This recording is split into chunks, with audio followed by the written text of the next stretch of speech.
Lorsque nous faisons la synthèse de nos rencontres avec les personnalités nationales, Boudiaf n'est pas ébranlé par leur rhétorique. Il se rend de plus en plus compte qu'il n'y a rien à attendre de ceux qui refusent de voir les évidences et qui restent sur des positions attentistes, quand elles ne sont pas défaitistes ou carrément hostiles. D'une façon générale, l'hostilité s'exprime par l'exigence du retour du fils. Mehri, et c'est ce en quoi il est d'accord avec le chef du FFS, rejette toute idée de dialogue qui n'inclurait pas le fils.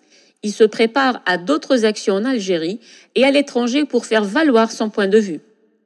Pour Boudiaf, il est hors de question de discuter avec ceux qui jouent de la mitraillette. Le recours aux bombes ne l'intimide pas. Il ne cédera pas à la pression. Il reste sur sa position. L'intégrisme ne passera pas. L'ingérence étrangère, il s'y opposera. L'Algérie sera moderne et démocratique. Les politiciens de métier ont beau jouer les coquettes, peu importe, il sait qu'il n'est pas seul. L'immense majorité de notre peuple est de son côté. Ceux qui président l'apocalypse s'en rendront compte tôt ou tard. Mohamed Boudiaf a de la mémoire.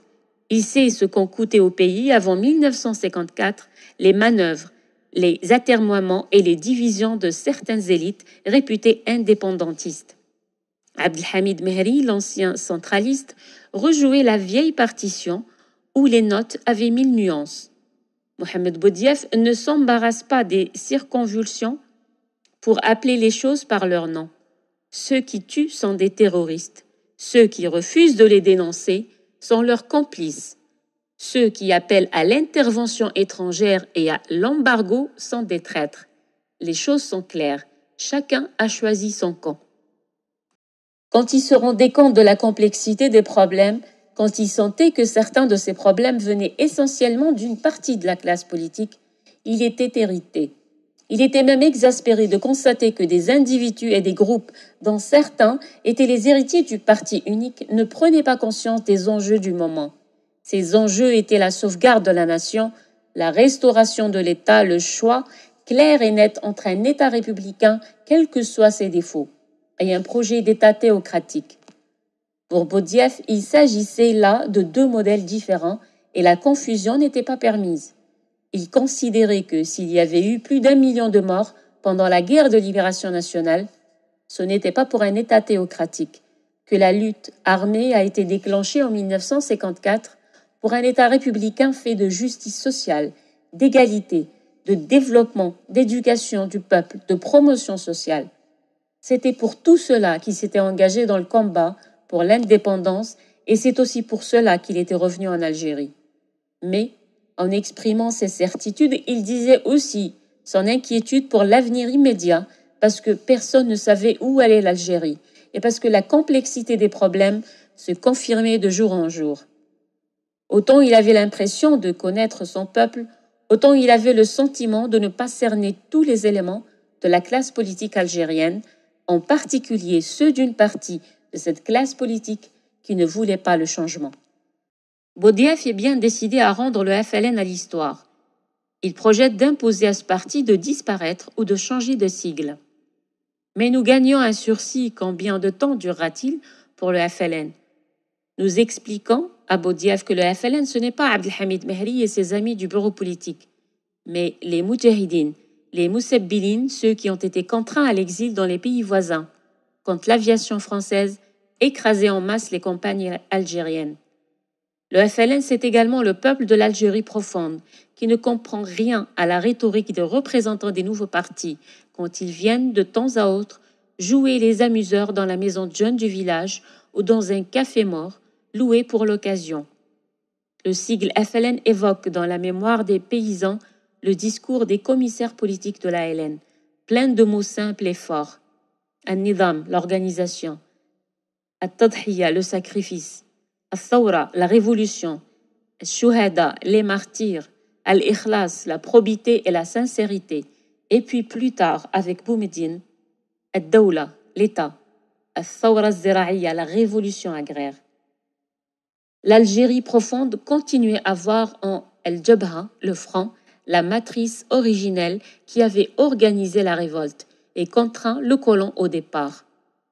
El-Jabha était sentiment et perception. Les événements de la guerre de libération nationale, toute proche, événements que l'on se remémore et qu'on ressasse le long des journées vides, et la pension que l'on perçoit au guichet de la poste chaque fin de mois. Si peu d'argent, mais el baraka fil qlil et walhamdulillah ala sa'at al-yawm. El jubha, qu'il vente ou qu'il pleuve, reste el jubha. Un immense gisement électoral stable et solide. Ce ne sont pas les services de la DGSN qui se sont trompés quand ils ont fait les sondages qui ont induit en erreur ceux qui ont fait le forcing pour aller au vote, mais la direction du FLN qui avait manipulé la loi électorale et qui avait été absente sur le terrain pour expliquer que l'islamisme du fils n'était pas l'islam de la LN et que ceux qui leur disaient que le fils c'était le FLN plus le paradis assuré étaient des charlatans et des blasphémateurs. Lors du dernier Conseil des ministres, avant l'arrêt du processus électoral, la colère d'Abdelaziz Ziyari, que nous ressentions tous, ciblait ceux qui, au FLN, n'avaient pas su être à la hauteur du sentiment et de l'attente de leurs militants. Avec le Rassemblement patriotique national, RPN, qui commence à mûrir dans son esprit, Boudiaf veut construire une nouvelle locomotive pour l'Algérie, avec pour mot d'ordre l'Algérie avant tout. C'est un immense défi. Il était sûr que ceux qui étaient restés FLN des origines rejoindront en masse le RPN. Le fils et le peuple. Pour Boudiaf, qu'est-ce que l'idéologie du fils, si ce n'est un fantasme réactionnaire qui ne propose aucune réponse convaincante à un pays confronté aux complexités de cette fin du XXe siècle? Recycler de vieux mirages et essayer d'adapter la réalité à l'idéal à coups du casse et de coercition, le terrorisme et les vociférations dans les rues ne voilent pas à ses yeux la fragilité de la pensée salafiste. Après l'arrêt du processus électoral, l'impossibilité pour eux de mobiliser la population autour des thèmes qu'ils avaient longtemps prêchés, malgré la récurrence de leur appel, était la preuve que les Algériens n'adhéraient pas en masse à leur dogme. Tout ce que les chefs du fils avaient dit, répété et asséné n'avait pas mûri une relation de cause à effet. Leurs paroles étaient restées du domaine de l'abstrait. Celui qui, hier, battait le pavé, annonnait des mots d'ordre sans convaincre forcément, ne manifestait pas pour accéder au paradis, mais pour avoir, une fois le fils au pouvoir, un logement, une voiture, une épouse. Dès lors que l'État, revigoré, fait montre de fermeté, l'implication des sympathisants dans les stratagèmes des intégristes apparaît de moins en moins évidente. La désaffection est déjà visible chez les élites intermédiaires. Les petits cadres moyens qui pensaient trouver grâce au fils des occasions de promotion sociale. Le fils ne pouvant plus rien offrir, ceux qui l'avaient suivi sont rentrés chez eux. La réaction des militants et des sympathisants après l'arrestation des chouyours nous avait déjà instruits sur le sentiment véritable des gens. La rue Hammani n'avait pas été envahie par la foule malgré les appels à l'aide d'Abbasi. C'est cela qui nous a conduit à penser que l'éloignement pour un temps, et nous ferons en sorte qu'il soit le plus court possible, des militants les plus exaltés contribuera à calmer la situation. Les chefs intégristes, en appelant à l'insurrection généralisée, s'étaient déterminés à partir d'une analyse erronée du comportement de ceux qui, avant les déboires du parti, reprenaient fidèlement leurs mots d'ordre. Ils n'avaient pas compris que les camis, la barbe et le slogan « Qala Allah, Qala Rasoul » étaient arborés pour autre chose. Trabandistes, vendeurs au marché noir, hittistes, chômeurs, petits délinquants de ruelles, commerçants sans registre de commerce, partisans de la désobéissance civile qui s'exprimait par le refus d'acquitter l'impôt ou la note d'électricité et d'eau, adolescents rebelles à l'autorité du père, ces foules hétéroclites qui donnaient aux démonstrations de rue leur caractère violent, vont manquer au fils au moment de l'épreuve. Ce qui fera s'écrier Abbasi, lui qui menaçait à tout bout de champ de déclencher l'apocalypse. Où es-tu donc, ô peuple? Et ce qui conduira dans peu de temps les JIA à exercer une terrible vengeance contre la population. La rébellion armée ne mobilise pas grand monde, même si des petits groupes motivés et disposant d'un minimum de logistique s'avéreront difficiles à réduire.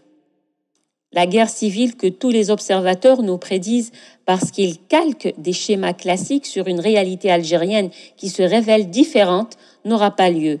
Il n'y aura jamais d'implication massive de civils aux côtés des djihadistes. Il n'y aura jamais d'occupation de villes ou de portions de territoire par les groupes armés et il n'y aura jamais de fissures dans les rangs de ceux qui les combattent. L'analyse de Boudiaf est celle d'un homme qui connaît son peuple, ses motivations et ses véritables aspirations. Il ne croit pas que l'intégrisme peut être une greffe que le corps du peuple algérien assimilerait. Les Algériens vénèrent un Dieu unique. Il n'a pas d'adjoint. Un Dieu de la mesure, de la tolérance et de la charité. Un Dieu qui prône le bon chemin par la sagesse. Leur piété est intérieure, elle est pudique et chaste. Elle sacralise la mosquée et les hommes qui possèdent le savoir. L'islam imprègne la vie quotidienne des Algériens.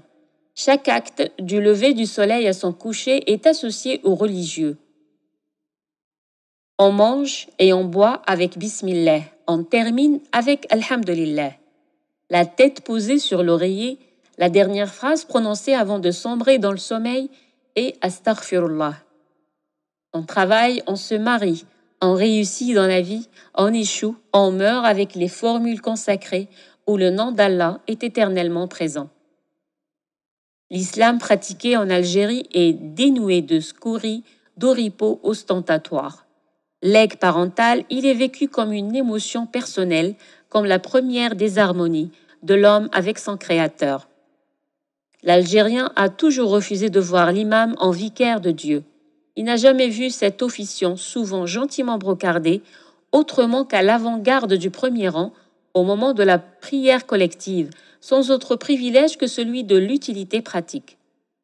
Le clergé asiate, vêtu de blanc qui rappelle l'ultime habit du croyant avant la mise en terre, n'a jamais eu de précédent historique en Algérie. Les intégristes ne peuvent donc faire admettre les jurisprudences de leur dogme que par la coercition. L'Algérien a toujours été sourd aux théorèmes hermétiques. Leur exégèse violente lui fait découvrir un univers clos qui n'a jamais été le sien. Il le rejettera à peine les premiers pas sous son joug.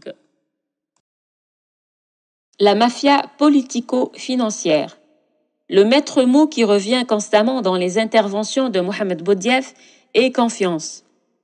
Comment rétablir la confiance? Comment obtenir chez les gens la vibration patriotique qui rend tout possible? Boudiaf sait que l'opinion publique attend des décisions, principalement sur les dossiers de la corruption. Pour l'instant, la seule excitation patriotique qui demeure vivace dans l'esprit des citoyens est celle des dossiers de la corruption. Chacun sait qu'au-delà des problèmes de personnes impliquées dans ces scandales financiers, c'est en fait celui d'une certaine morale politique du pouvoir en Algérie qui est visé. C'est cet autre visage de la corruption, moins brûlant mais tout aussi ressenti par l'opinion, qui doit être remis en question. Il a suivi comme tout le monde l'affaire Bellossif. Les accusations proférées par l'ancien chef de gouvernement, Abdelhamid Brahimi, à propos des 26 milliards, trouvent du crédit chez lui. Ces allégations semblent d'autant plus crédibles qu'elles sont reprises par Mouloud Hamrouch, même si ce dernier les a atténuées en plaçant le curseur plus bas. Qasdi Merbah fait chorus. Les frasques du fils de Chadli et les malversations de Bellossif ne sont, d'après Ben Bella, qui se saisit également de ces affaires, que des pics d'iceberg. Il accuse le régime de Chadli et Chadli lui-même des pires malversations. La lutte contre la corruption doit commencer par l'exemple de l'ouverture des grands dossiers, non pas celle des petits trafiquants, mais celle des responsables politiques qui ont dilapidé l'énorme patrimoine financier de l'Algérie. 3 chefs de gouvernement ont avancé des chiffres ahurissants. Abdelhamid Brahimi, Mouloud Hamrouch et Qasdi Merbah. Ils ne peuvent pas tous mentir, dit Ben Bella. Ces déclarations viennent ancrer la conviction de Boudiaf.